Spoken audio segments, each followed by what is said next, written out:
This is the Late Round Podcast with your host, JJ Zacharisa.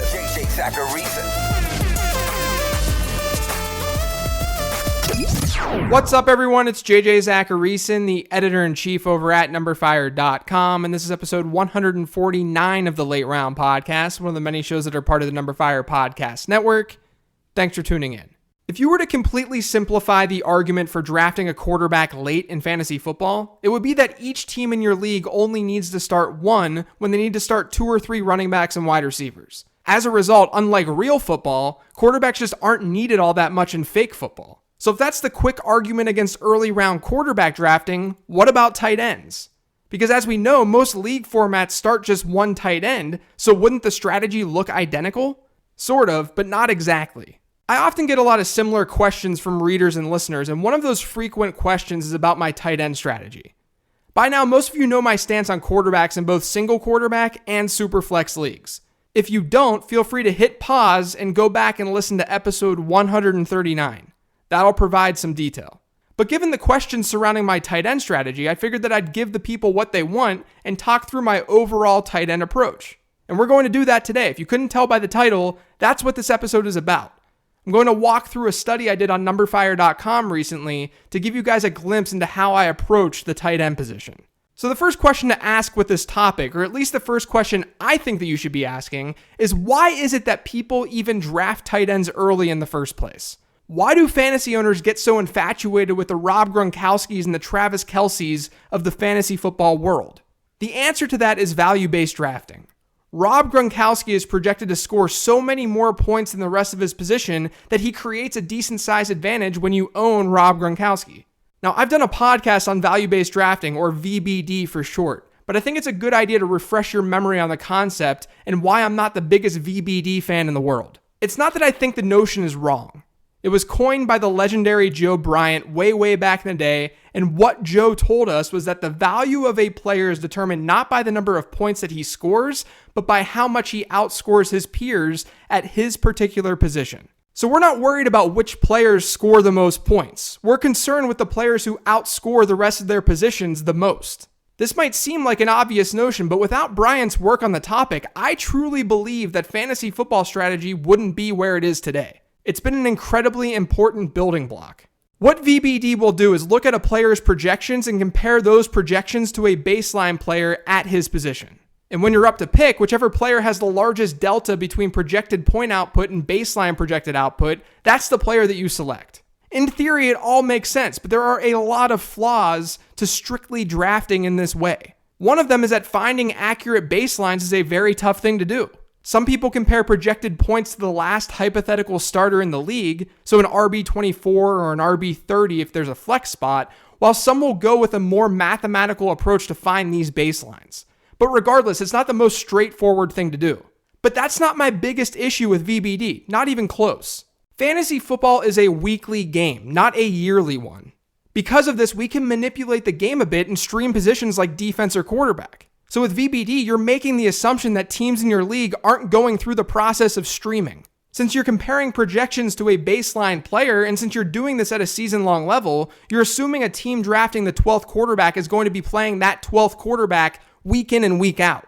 In any competitive league, that shouldn't be assumed. And I talk about variance all the time on this podcast because it's an incredibly important idea with fantasy football. So much can happen during a football season that it's so hard to be accurate from preseason projection to postseason result. I don't mean that we shouldn't project how a player is going to perform. I just mean that you have to be open to being wrong and you have to play into variance when you're drafting. With VBD, you're looking only at that one data point, which is projected points. But there's more to player value than just projected fantasy points. There's more to player value than simply, he's this many points better than the rest of his position. So keep all of this in mind as we move forward. We're going to revisit this topic later, but remember, VBD is fine. There's just a lot more to a player's value than the VBD way. Some variations of VBD also don't capture market value, and that's an important aspect when we're looking at supply and demand in fantasy football. Like I said at the top, the easiest way to describe the late round quarterback approach is that you're only starting one of them, which naturally devalues the position. And the same can be said at tight end. That's why you often see viable tight ends drafted late in your drafts. According to MyFantasyLeague.com's average draft position data since 2011 in PPR formats, the 12th tight end has been drafted at pick 120 overall. The RB24 has been drafted at pick 70, while the wide receiver 24 has been selected at pick 58. To put this another way, the last hypothetical tight end starter in your 12-team league is being selected 5 or 6 rounds after the last hypothetical running back and wide receiver starter. And it's all because of supply and demand. When your roster only needs one tight end, there's less of a need to reach for a player at that position, so the prices fall. This also creates an interesting opportunity cost situation during your draft. Opportunity cost being the loss of potential gain from other alternatives when one alternative is chosen. Pretend that the top tight end, who's still on the board at pick 15, is projected to score 120 more points than the 12th best tight end this year. And at that spot, at pick 15, you're also considering drafting the wide receiver 7 or the RB9. And both of those players are projected to outscore the 24th best player at their positions by 100 points. If those are your baselines at each position, value-based drafting would tell you to select the tight end. He's going to outscore his baseline player by 20 more points than what you're getting at running back and receiver. The issue with this, though, is that the baseline player is being drafted far later at tight end than at running back and wide receiver. So technically, you probably shouldn't take the tight end at that spot, even though VBD tells you to, because there's a larger opportunity cost when you do so. The VBD point differential is being stretched across more rounds, making that tight end less valuable. So what this means is that in order for a player like Rob Gronkowski to be a worthwhile early round pick, he's got to be that much better than the rest of his position.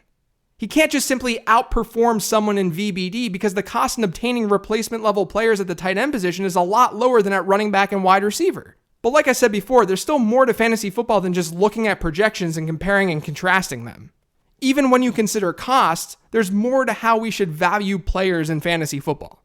One of those ways is what I've talked about a lot on this podcast, and that's predictability. Now, you can look at predictability in two ways, from a yearly perspective and from a weekly perspective. Yearly predictability is just looking at how well we forecast each position from preseason to postseason. And weekly predictability looks at how well we foresee things happening in a given week. Let's start things off by looking at yearly predictability. If you chart overall pick on the x-axis versus PPR points scored on the y-axis for running backs, wide receivers, and tight ends, you get two trend lines that look almost identical and one trend line that's a lot flatter. This is always really hard to talk through on a podcast, but picture a scatter plot where the x-axis represents the overall pick for a player since 2011, and then the y-axis represents the number of points that player scored in that season.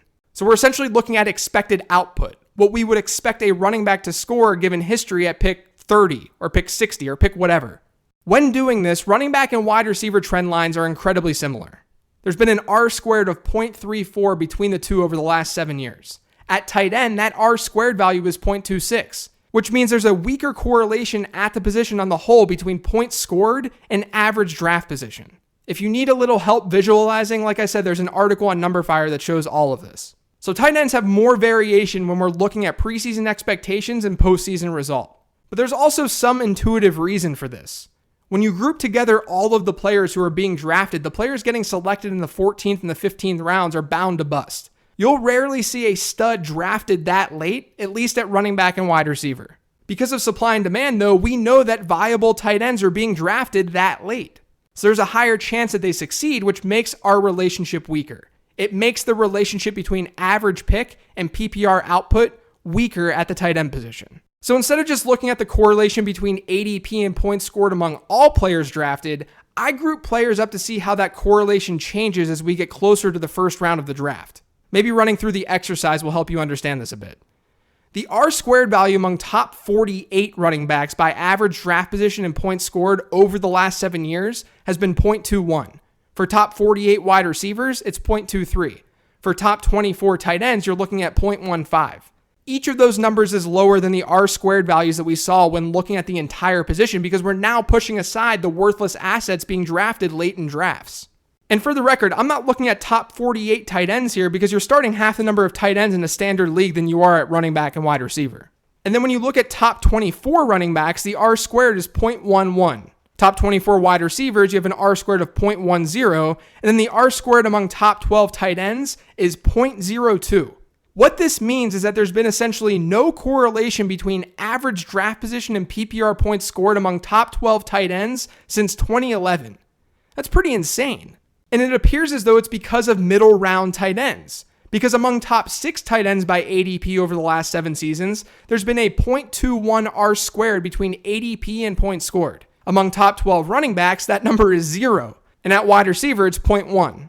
This actually does seem to tell us that we are pretty decent at projecting who the top tight ends will be in a given season. Top 12 running backs have been a complete crapshoot, and wide receiver is a little bit better, but we've been by far the best at projecting top tight ends when we're focused on the early rounds of drafts. So that's a +1 for early round tight end drafters. Another positive is on the weekly predictability side of things. You've heard me talk about the coefficient of variation, or CV, a few times on this show over the offseason, but as a reminder, it measures the standard deviation of a dataset divided by that dataset's mean. And it's an important concept in fantasy football because if you're trying to say judge the variation in points scored at the quarterback position, your standard deviations are going to be naturally higher because quarterbacks score more points. But when you divide that standard deviation by the dataset's mean, you're able to compare and contrast across all positions. Naturally, the lower the CV, the less variance we're looking at in a dataset, or the more predictable that dataset is. Because we're looking at a fraction here. It's standard deviation divided by the mean. If the standard deviation is higher than the mean, then you're looking at a lot of variance. And you're also looking at a CV that's north of 1. Now, if you recall from a previous time that I've talked about the coefficient of variation, a huge advantage to drafting quarterbacks late and streaming the position is this notion of weekly predictability. Low-end QB2s had similar CVs last season as RB2s. They were just as predictable. That's not the same at tight end. The elite tight end advantage is similar to that of running backs. As you move down from high-end tight end 1s to low-end tight end 1s to high-end tight end 2s and so on, you start to see a significant drop at each level in weekly predictability. And you can see that in the charts that I displayed in my article. This gives you a new competitive edge that won't come through in value-based drafting analysis. By owning an elite tight end, you get consistency at an inherently inconsistent position. And speaking of VBD, let's move our discussion back to that. Remember how I said earlier that Gronk would really have to outscore his position by a lot in order to warrant an early round cost? Well, using VBD baselines that were created by Frank Dupont over on RotoWorld a few years back to go along with NumberFire projections, I found that Gronk, from a VBD standpoint, compares to NumberFire's RB7, Kareem Hunt, and the site's wide receiver 2, which is Julio Jones. In other words, Gronk really is looking good from a VBD standpoint. And it's not like drafting Rob Gronkowski in the first round is happening anymore. If fantasy owners were still drafting him that early, then of course getting him there wouldn't make that much sense. But he's being drafted near the RB13 and the wide receiver 9 on fantasyfootballcalculator.com. That cost at least provides some buffer to the flaws of value-based drafting. Maybe you'd consider Kelsey in that tier as well, but I don't given my projections. It's Gronk in his own tier, which is why I'm focusing on Rob Gronkowski. Now, does that mean that I'd be selecting Gronk that early myself? No, not necessarily. We can't ignore all the positive things that were said about late round tight ends. Like how there's been no correlation between ADP and fantasy points scored among top 12 tight ends over the last 7 years. I mean, the 12th tight end by ADP has outscored, on average, the 2nd, 4th, 5th, 6th, 7th, 8th, 10th, and 11th players at the position. I understand there's a small sample size there, but it's not just that 12th tight end. The tight end 9 by ADP has outperformed the tight end 2 over the last 7 years. The tight end 15 has done better than the tight end 4. We see later round tight ends outperform early round ones all the time in fantasy football. And because of supply and demand, those later round tight ends are actually pretty viable heading into a given season. And of course, Gronk has plenty of health issues that you might be concerned about. He's missed time in each of the last 6 seasons. What I do strongly believe is that middle round tight ends are not the way to go. We saw that with the R-squared analysis. And in the 4th, 5th, or 6th rounds, you're taking on a higher opportunity cost in drafting one of those players than you would with a tight end that you're getting in the 9th, 10th, or 11th rounds. You know, in truth, I'm rarely entering a draft with the idea that I'll be selecting Rob Gronkowski. I think the data shows that a late round tight end approach makes a lot of sense. And when the position becomes a dumpster fire like it was last year, it means streaming is pretty viable too. Last season on my other podcast, Living the Stream, we streamed a top 5 tight end across the entire season. And I really don't mind the options late this year. George Kittle and Trey Burton have reasonable ADPs with decent ceilings, but you can even dig deeper and look at someone like OJ Howard, Jack Doyle, or Ricky Seals-Jones. I actually think we're going to see a lot more production at tight end this season, and that makes me feel better about a late round tight end approach. But the data does show, given Gronk's current ADP, that it's not totally crazy to take him early in fantasy football drafts this year. That's it for today's show, though. Thanks so much for listening. If you've got to subscribe to the Late Round Podcast, make sure you are by searching for it on iTunes, Google Play, SoundCloud, TuneIn, and Stitcher. And when you're on iTunes, do me a favor and leave a rating and review. Let me know how you feel about this show. I'm also on Twitter at LateRoundQB. If you have any questions for this week's mailbag show, feel free to send them to me on there or email me at jj@numberfire.com. Thanks, everyone. I'll talk to you later in the week.